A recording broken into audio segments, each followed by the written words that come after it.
अस्सलाम वालेकुम प्यारे बच्चों। आज हम उर्दू तितली की बुक से जो हर्फ पढ़ेंगे वो है सीन।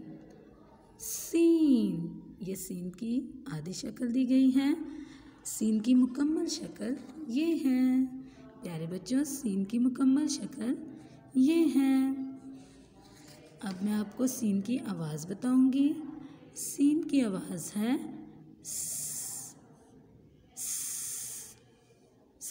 साइकिल, सीढ़ी, सांप। साइकिल, सीढ़ी, सांप।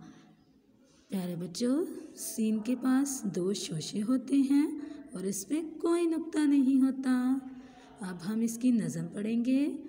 2 हैं शोशे स के पास, 2 हैं शोशे स के साथ, नुक्ता कोई नहीं है पास।